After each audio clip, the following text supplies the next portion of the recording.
I'm happy to do so in the interest of everyone's valuable time. Call the meeting of the Town and Gown Advisory Committee to order, the July 25th, if you can believe that. Let's see, let's start out with a roll call. Lisa, do you want to call the roll for us? Sure. Thank you. Mark Kenyon. Zane Colvin. Here. Alexandria Howland. Here. Annie Dowling. I see Annie, I did not hear her, but I'm marking her here. Dr. Duncan is unable to attend today. Susan Norton. Here, and also Lisa, I'm sorry, I need to ask that Media Services also send a link to Council Member Mike Whitaker, who just texted me and said he did not receive a link. Media Services, maybe they can do that. Okay. And I see Councilmember Kenyon has joined us, so I'm marking him as present. Lisa Thurber here. Jonathan Kurth. Present. Laura Jacobs. I'm here. Mark Rushing unable to attend. Scott Turley. I'm here. Lauren Lofton. Here. And our GPSC representative is unable to attend. That's the roll. Thank you, Lisa, and thank you for all the work you do to keep us on track and get our agendas pulled together and call the roll. So I'm happy to be here today, and welcome to the new folks on the call. We've got on our end, we've got Lauren Lofton, who's our incoming president of the Associated Student Government. So welcome, Lauren. And not able to attend is Dana McGee. She is the incoming president of our Graduate Student and Professional Congress. And is there anyone else? Did I miss any other new folks? I think I know everyone else. No one else is new. Okay, well, welcome new folks. We're happy to have you. Susan Norton and I have the privilege of co-chairing this esteemed advisory body, and we've got a nice agenda today, but let's start maybe with the approval of the minutes from the last meeting as distributed by Lisa with the agenda for today's meeting. Do I have a motion? So moved. Jonathan Kurth. Second? Scott Turley will second. Excellent. All in favor, signal by the sign aye. Aye. Aye. Any opposed? Okay, then, so we've got the approval of the minutes from the last meeting, and then the next order is to approve today's agenda. Can I get a motion to approve the agenda for today's meeting? So moved. Jonathan Kurth. Thank you, Jonathan. A second? Scott Turley will second. Thank you, Scott. All in favor? Aye. Aye. Excellent. Aye. Any opposed? Jumped the gun on that one. No opposed. Excellent. We've got minutes. We've got an agenda. We have now reached the point of our agenda where we have old business, and I see Mark Kenyon is traveling by car. Be careful, please. Old business, crosswalk safety. Annie, did you want to tackle that item for us? Sure. Can everyone hear me? Yes. Yes. Hi. You're a little soft, but I can hear you. I'll turn up my volume.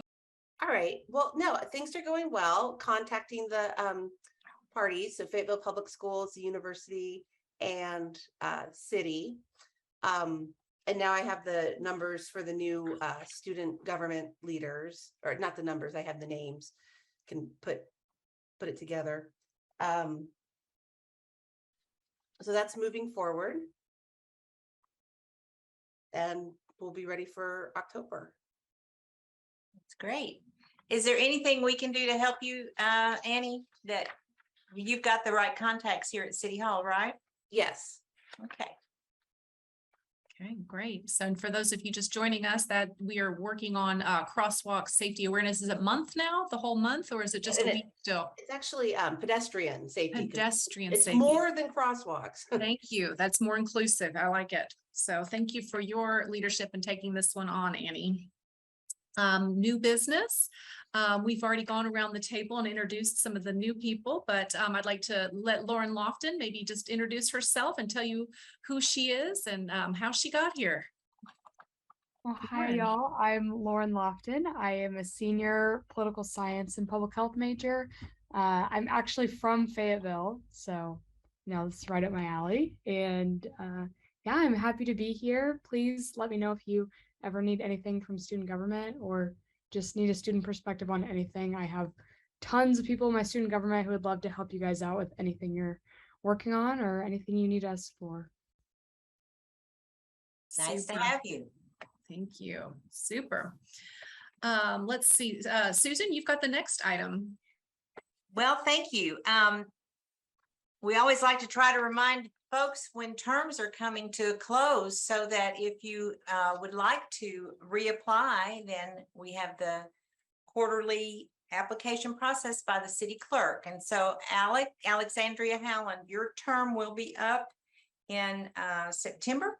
So we would love to have you back if you would like to reapply. I believe that deadline would be, it could be at the end of this week, I think. So Alex, have you seen those announcements for how to reapply? Thank you. Yes, Susan, I have seen those and I will definitely be reapplying. I really Awesome. appreciate you. Thank you so much. We appreciate your service. And that would be all for the member applications. Okay, excellent. Thank you for keeping us on track of that as well. Since our committee composition is set by city ordinance, I rely on the city expertise to remind us of timing and all of those processes. So thank you. The next item is Matt Casey. You've got an update for us on the center harmonic intersection improvements. Well, he No, does, he but didn't get here. he hasn't gotten here yet. Okay, well, maybe We've we'll. been coaching him along to find that link, so we All can right, go let ahead me- and, yeah. Shall we move on? We'll move on then to Scott Turley. You want to tell us about the natural gas pipeline? Yes, ma'am. Lisa, can you throw that graphic up for me? Sure, one moment.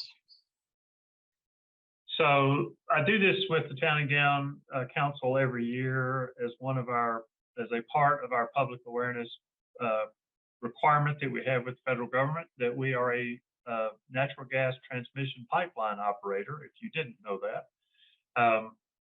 So the university, if you'll scroll down to the map, or yeah, that's fine if you just zoom out a little bit, but so the university operates a 1 mile natural gas pipeline. It starts over on Eastern, which is kind of behind the administrative services building or the indoor tennis complex with athletics, and makes its way really through the heart of campus and ends over at our central utility plant. It provides high pressure gas for our gas combustion turbine. And as I said, one of the things that we're required as a pipeline operator is to inform the public that we have one. And so this is one of the venues we do that with every year. And if you go to pipelinesafety.uark.edu, there's some information about that line. And if you have other groups that you would like for me to take a few minutes to inform, I'm glad to do that.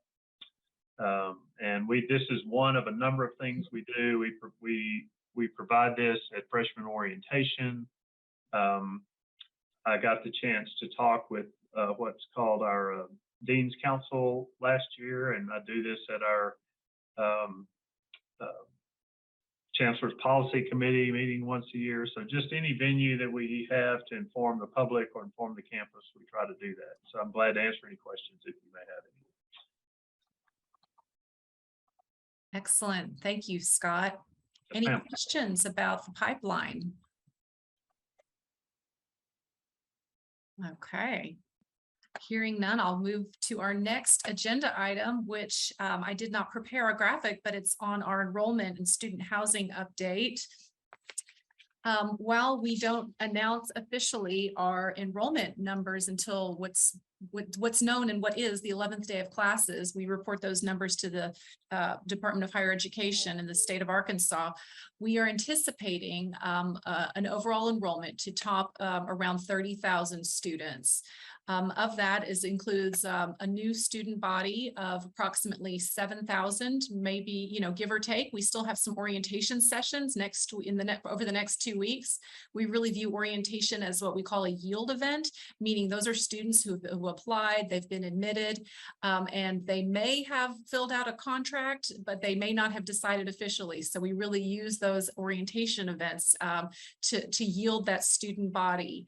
Let's see, what else can I tell you? And then I'll pause for questions because I suspect you have questions about some of our numbers.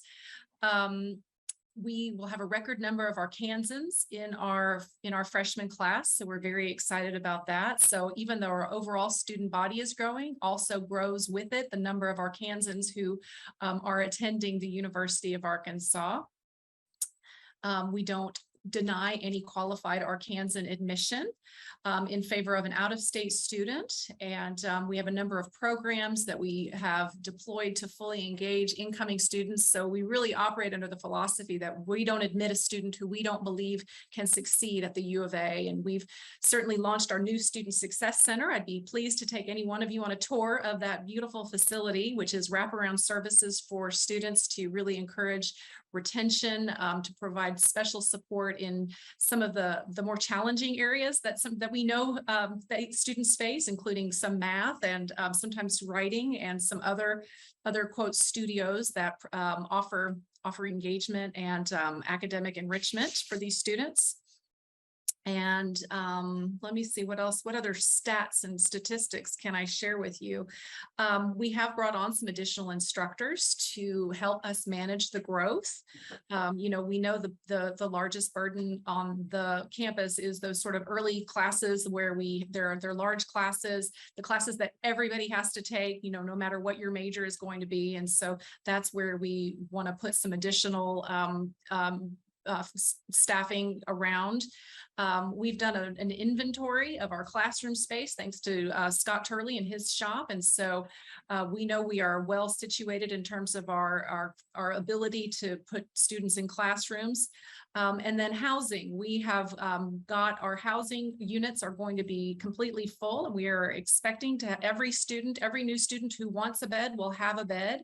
We have waived the requirement for new freshmen to live on campus. We normally require new freshmen to live on campus, but some have, would prefer to live at home or in an off-campus housing situation. So we've made some accommodations for that, as we did during COVID, where some students just preferred to live at home with mom and dad and, commute to campus during those days. So let's see, let me look at my notes here. We are working with some Fayetteville housing complex owners and managers to secure some of the extra beds that we need to accommodate our new freshman class. And so we have entered into some arrangements with several apartment complexes that are adjacent to the campus and then we'll provide transportation. They are on the bus route, or we will adjust the bus routes accordingly just to be sure that they've got, steady and regular access from those apartment buildings to the campus. As there are several that are very, very close, the View being one of them, Ozark Villa, the Marshall, and the Locale or the Local. I'm not exactly sure what the parlance is on that one, how we pronounce that one. And so we're excited about welcoming these students. This is certainly an anomaly right now in higher education. A lot of our peers in the state are declining and across the country are declining in enrollment or staying flat. Flat is the new growth. And so we feel very, very fortunate to be in this kind of position where we're growing. I think the question on a lot of people's minds is how big can we get? And we don't anticipate getting much bigger. In fact, we've put together a strategic enrollment management working group that has been charged with really examining what our capacities might look like. How do we right size the class to be sure that we are recruiting all of Arkansas and that we are really positioning ourselves as the institution of choice primarily for Arkansans, but then knowing too that we really depend on some number of out-of-state students. So we do not anticipate that our next fall, we're already looking ahead to next fall. The application for enrollment for fall of 2023 went live on July 15th. So we're already getting in applications for next admissions cycle. And if they are robust, they're already, we're seeing good numbers. And so we're really excited about that. We anticipate controlling the class size to roughly 6,800 with sort of a swing either way of 100 or a couple of hundred people. And that is an attempt to just ensure that our infrastructure needs are being met, our staffing needs are being met, and that we are able to continue to do the things that we want to do as an institution. And with the numbers of new students plus our increasing retention rates, that contributes to the overall picture of enrollment. And so we do think that we will stay around the 30,000 mark. And so another effort that we're doing this current year is really doing sort of a deeper dive into our space on campus to make sure that we're utilizing all of our classroom spaces to their fullest capacity. And so we're really studying that and making sure that we're using, spaces that may be underutilized or, not as often utilized. So we want to have a really good understanding of what that capacity looks like so that we'll know when we get there. So I see Alexandra has her hand up. So I'll maybe just pause there and see what questions you all have for me. Hi, Laura. Thank you so much. That was excellent information, by the way. I just had a quick question about how does that number compare to last year, or if last year is not a good example, maybe pre-COVID numbers? That was my main question. Thank you so much. That's a really good question. I mean, it's bigger than pre-COVID. Pre-COVID, our incoming freshman class size was closer to 6,500. And then one of the things that I think has really helped with our growth and our sort of sustenance has been that during the COVID years, we went what's known as test optional, which means you don't have to have the ACT or the SAT for admission purposes. We look at GPA. And so if you meet a certain GPA requirement and the other requirements, then you can be granted admission. Where we do want the ACT is for merit scholarship consideration, because a lot of the scholarship funding is based upon your qualifications relative to how you fare on one of those standardized tests. But in terms of the appeal, that was difficult for students to get an ACT during COVID. Either the testing centers were closed or they couldn't do it. And so, and this was a trend across the nation. So we're not unique in having gone test optional.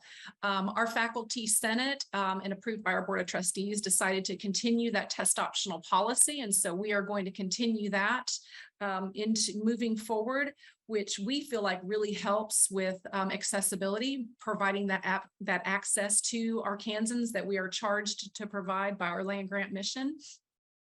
And so the really exciting thing too is that this incoming class that we have is our most academically prepared. They have the highest GPA of any other freshman class. So we're not seeing, because of that change in the standardized test requirement, we're not seeing any change in the quality of students. So that's another exciting element that we're proud to share. Other questions? Hi, this is Mike asking. Hi, Laura. Hi. Will you still be at 25% of students able to be housed on campus? Or are you kind of flirting with that number? I think you were at 26% previously. Oh, I'd have to do the calculation on that, Mr. Wiedeker, but I can, let's see, the numbers, are roughly, we have 6,500 beds. And so all of those are full, plus the sum number that I just cited that will be in university managed. And so when we work with the apartment companies and rental companies, that is as though they are living on campus, because we hold the contract. And so they can apply financial aid through us. We are responsible for, holding the space. They don't have to worry about hooking up water or electricity or all of those other things, because that's all managed as a seamless through our housing portal and our housing process. And so I think that was, let's see, 2, 4, 6, 2008. So that was another almost 900, almost 1,000 students, plus the 6,500 students. So I think we have 7,000-ish students who are in university housing. Does that answer your question? Thank you for not making me do the math on it. Thank you. I appreciate that. Of course, of course. Any other questions about the growth and we're all bracing ourselves here on campus for this incoming class. And, you know, we had Dr. Suzanne McCrae came to this group maybe, I don't know, 4 or 5 meetings ago, and she talked to us about what's known in higher ed parlance as the cliff, the enrollment cliff, which is anticipated to arrive FY26. And what that refers to is there will be a significant dearth of available college going students. So the high school graduation rates are dropping in Arkansas already. This year, we saw a decline in the number of, in the percentage of Arkansas students graduating from high school, where it had been flat for the previous 2 or 3 years. And so in this FY26, you know, all the demographers are predicting, because in 2008, a lot of people, not no babies, but there were fewer babies born in 2008 than in a normal year. And so we start to see the decline of the birth rate, which 18 years later translates into college going, you know, first time, full-time degree seeking new freshmen. So the cliff is coming. We're trying to inoculate ourselves from that eventuality. And, you know, we're looking at all of the levers that we can to help to preserve enrollment. Okay. Well, thank you, Laura. I know a lot of folks have been curious about, everybody's always curious when the students are coming back, what are we dealing with? So thank you so much. Yes. And then I know that football traffic too will be the next question on everyone's mind. So maybe we can right.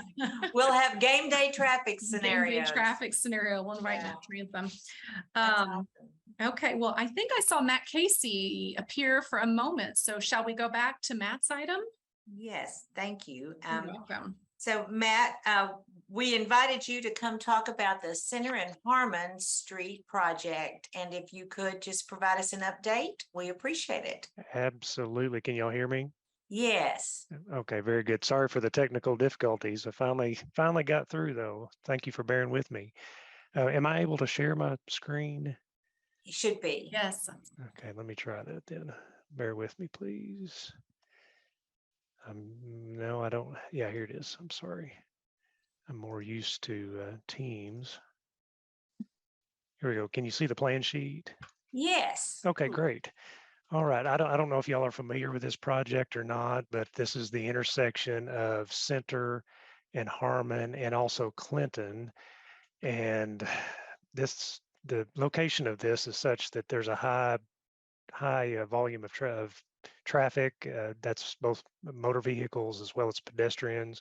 We've got the Harmon parking garage just to the north. We've got Fayetteville Public Schools to the south, and the apartment complexes in the area. They all kind of converge in this one area, and you combine that with the unfortunate topography and the angles of these streets coming together, it makes for a mess. So this project is geared mostly toward the safety of all users.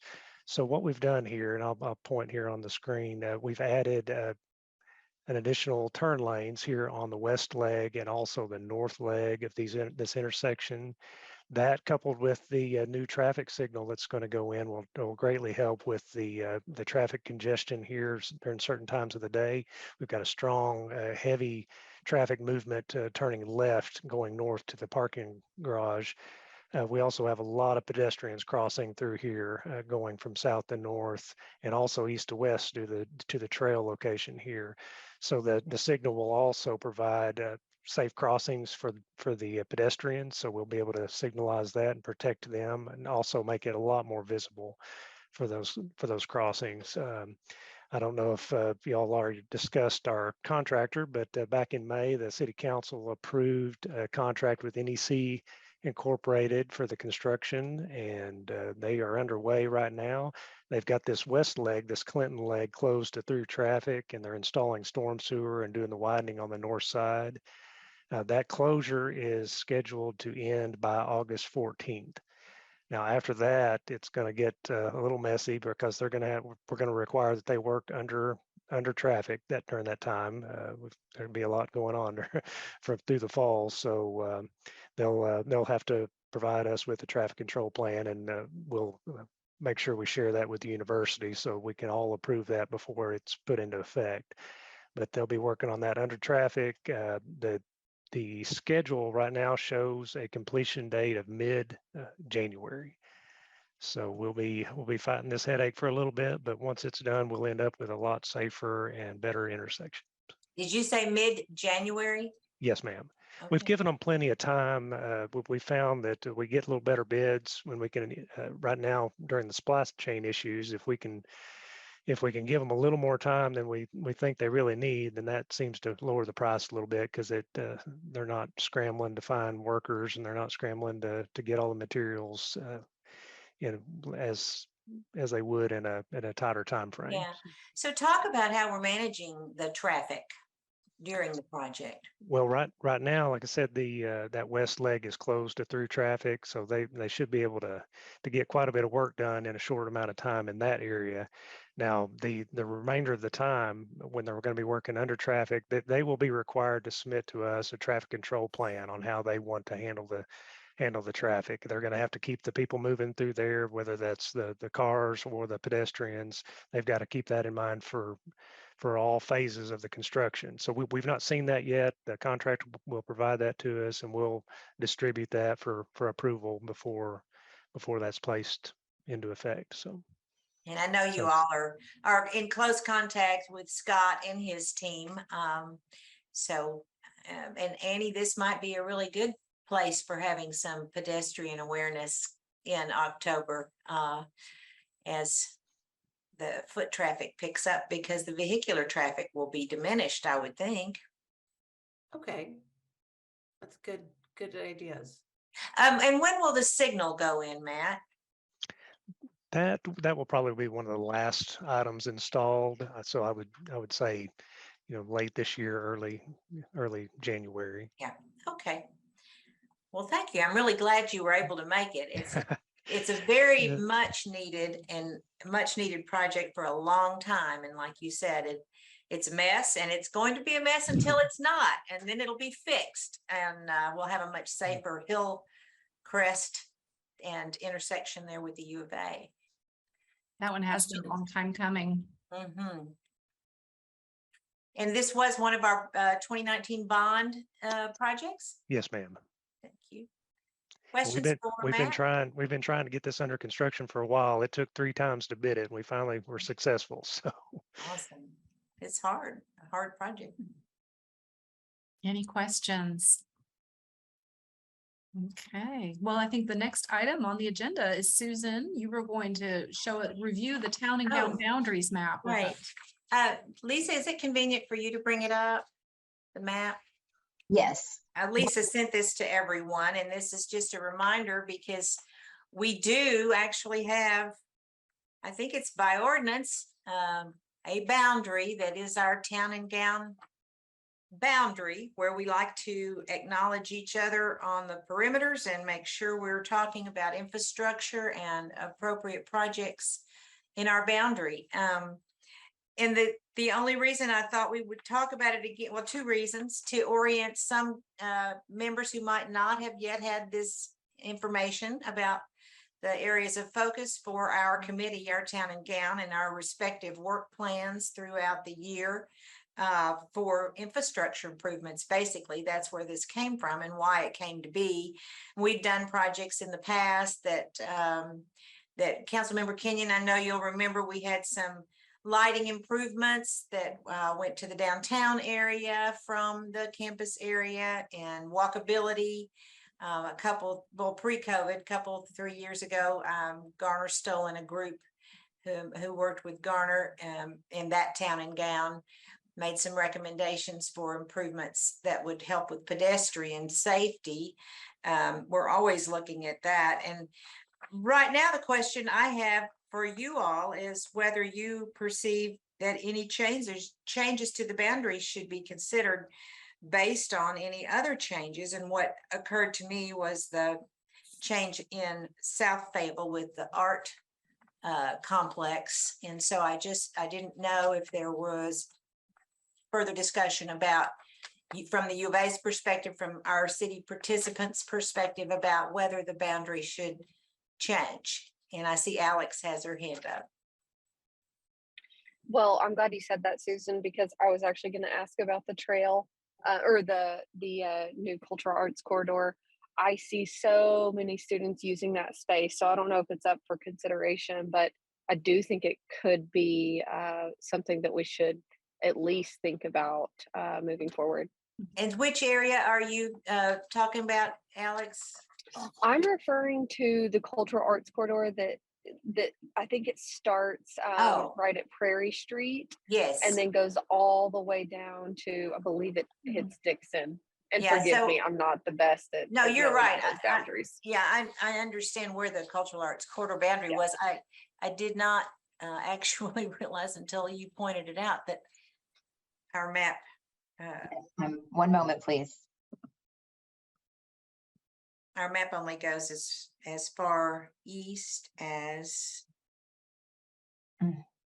It's a good question. Mhm. I think it goes to Park. I think I'm Lisa's sorry, looking I couldn't for- hear. I think Lisa's looking for another map to pull up. Okay. While she's looking for that, Jonathan, do you have a question? I do. I guess an offer first. I can pull up the map that I'm looking at, Oh, Lisa, okay. if that's helpful, or it's kind of overlaid on our GIS maps, but Yeah, there's a cool GIS one, I remember. You but should in be able the, to see the map at this point. yes, it's Ready to visible. see it? Yes.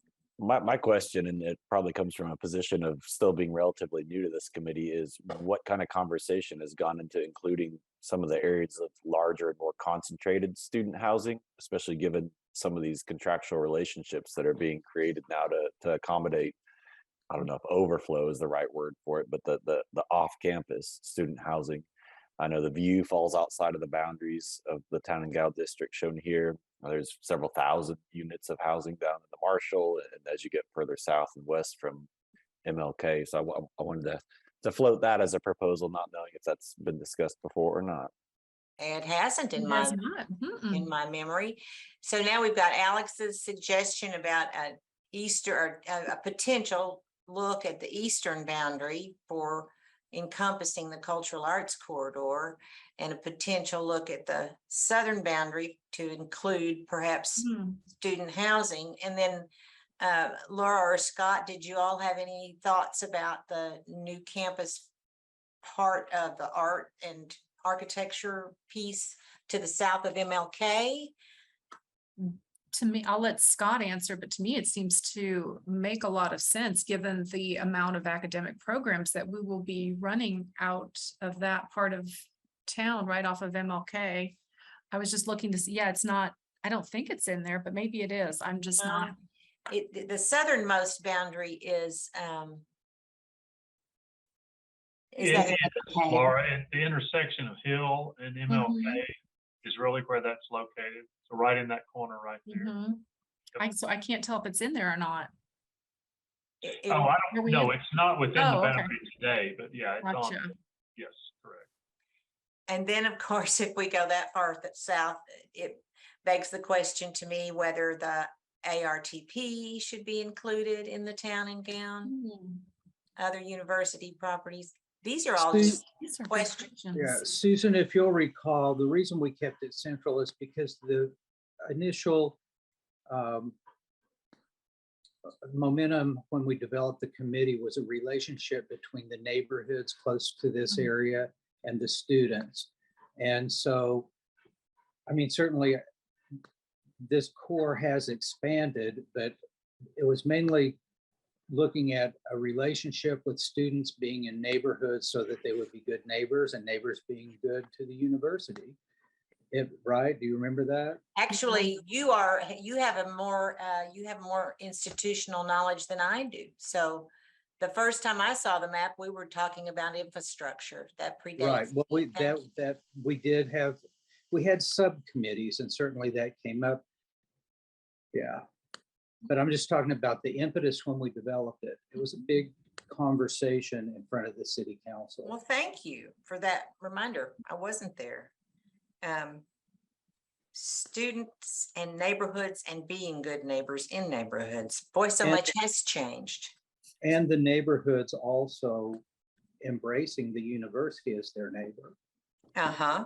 And it did include infrastructure, certainly, just because it can impact the neighborhood as well.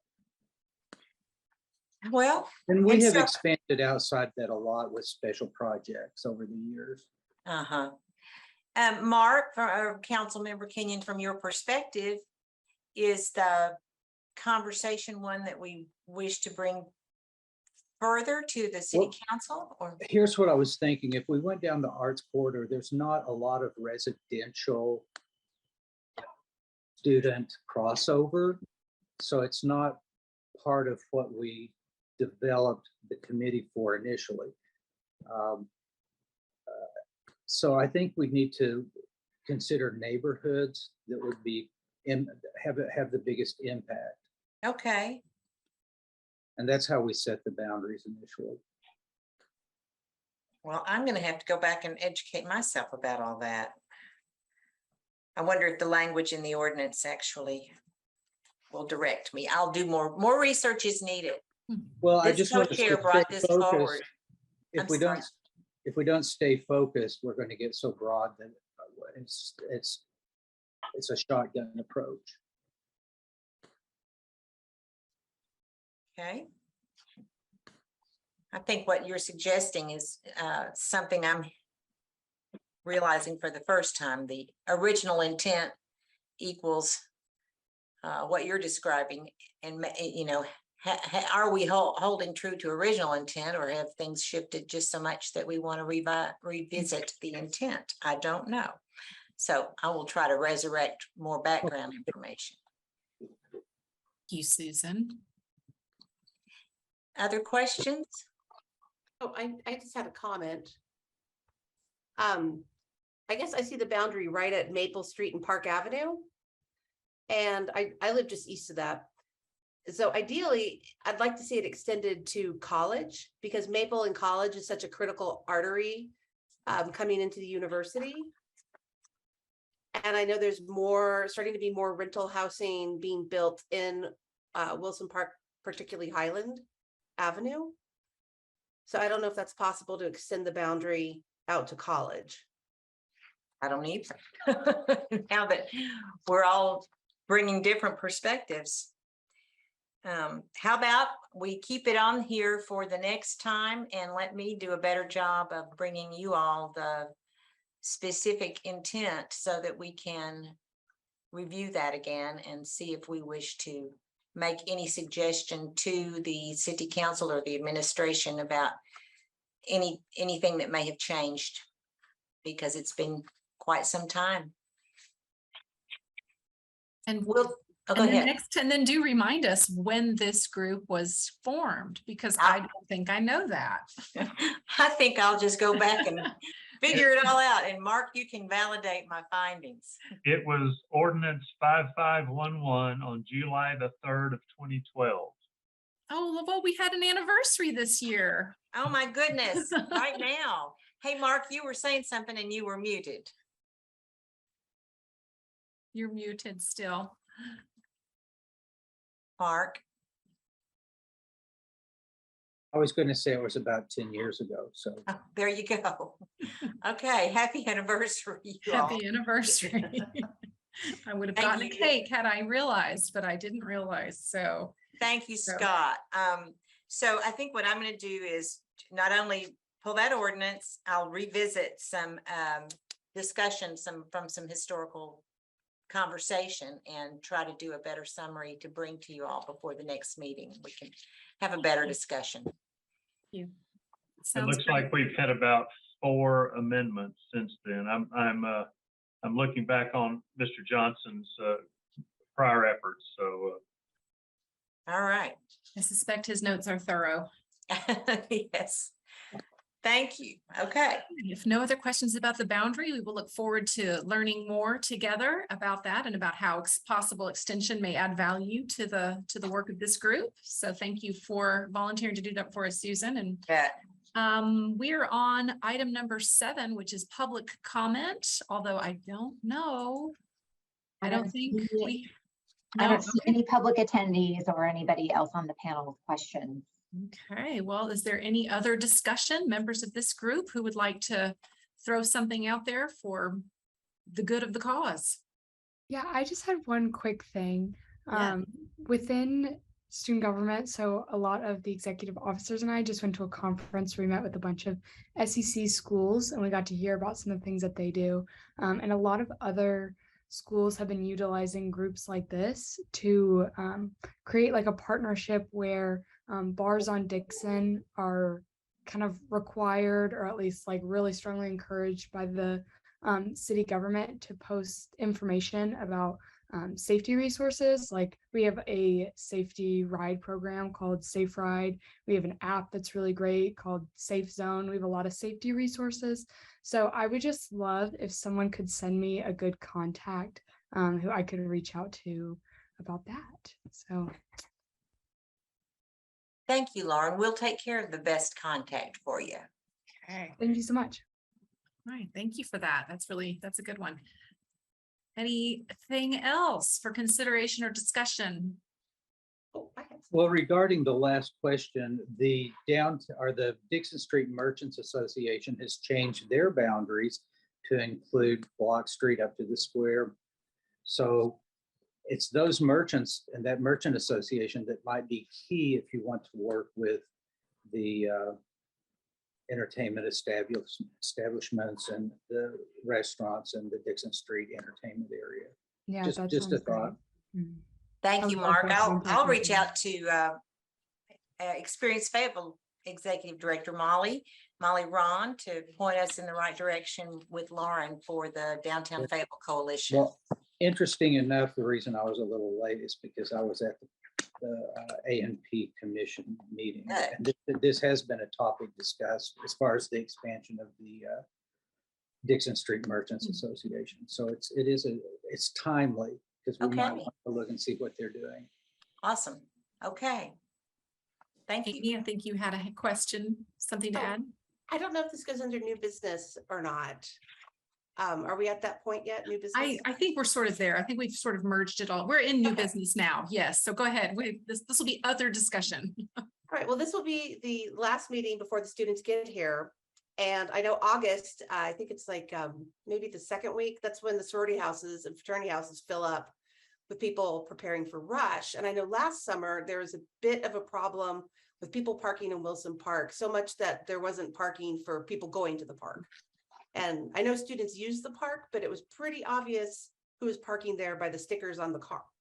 So we decided, kind of some people in the neighborhood, instead of working through the police to ticket, to just send an email to the Greek Life people. And I think it goes directly to Paris Bowser. Is it Yes. Bowser? And she was extremely responsive. And she got a hold of Kappa Delta and Pi Beta Phi, and there was a mass exodus of cars. So I think just being aware of managing parking around sorority houses so that it doesn't take spots that people in the community need. It's coming up. And it's kind of just a community citizen thing to just get a hold of Greek Life. And it's a very quick response. Absolutely. I will reach out to Paris and see if she can activate that same channel again, to just be mindful of ensuring that all of the participants and their guests are using legal parking mechanisms for those days. And So, I had one more item. There was an exciting announcement today about the Bolton gift that will be linking the University of Arkansas with more of the Northwest Arkansas Trail System. And I'm thinking that might encourage more biking on campus. And it's just a really neat link between town and gown that I think is a positive development. Yeah, thank you for pointing that one out. That's a really exciting one too. The construction is happening right outside of my window. And it looks very enticing for someone who has a mountain bike, which is not me. But yeah, it's really a wonderful thing, the Fayetteville Traverse, to connect all those things together and ultimately hook back up with the Greenway. So we're really excited. I think we're thinking about maybe, I'm looking at Scott, ground dedication ribbon cutting, maybe October-ish sometime. I think I've heard. I think that might be a skosh ambitious, but yes, Oh. ma'am, we'll see how it goes. So they've made good progress this summer. The dry, one of the blessings of no rain is that construction proceeds quickly. So find the silver lining where we can. There we go. Excellent. And the article in the UA Newswire was really good this morning about that. You all had lots of good pictures. Yeah, it's really cool. Really cool. Thank you. What else? Anything else? I know there's more stuff happening. Well, Laura, this is Mike again. I suppose you might have a new boss by the time this group meets again. When do we meet again? Any updates on the selection of a chancellor? Yeah, that's a great question. I am not on the search committee, but my understanding, and this is based on what they've published on their website, there is a committee that has been meeting over the summer. They've been evaluating candidates and applicants, and we on the timeline that they've published, we are anticipating sort of a short list. It could be 2, 3, or maybe 4 finalists to arrive to campus for the veritable dog and pony show, where they will, meet the campus and produce some sort of a presentation. And that is, I think, the 1st or 2nd week of September. So I suspect, just based on prior searches, things will go very quickly from that point. So it's sort of a hurry up September 2nd week, and then I think we'll know something pretty quickly. But yeah, the ball is really in Dr. Bobbitt, president of the University of Arkansas Systems Court, to vet those candidaats with the recommendations of the committee and make a recommendation to the Board of Trustees. And my prediction, and we could start a square where we put $1 in, and my bet is the 22nd of September, we'll know. Okay. It's just as good a date as any. Yeah, that's great. Well, we wish the U of A well with that endeavor. I know it's hard for decision making in the meantime, but you all are doing great. So That's thank an you. exciting time for sure. Thank you. Yeah. It's a great question. Mhm. What else?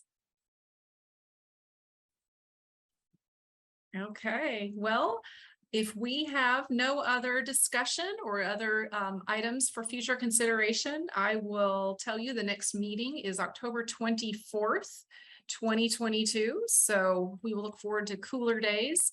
I think we will probably have an offline conversation about whether we continue the Zoom or if we are ready to come back to in-person meetings. And so I'm, 6 in one, half a dozen in the other. I think we've gotten kind of used to this format, but gosh, I sure do miss seeing you guys.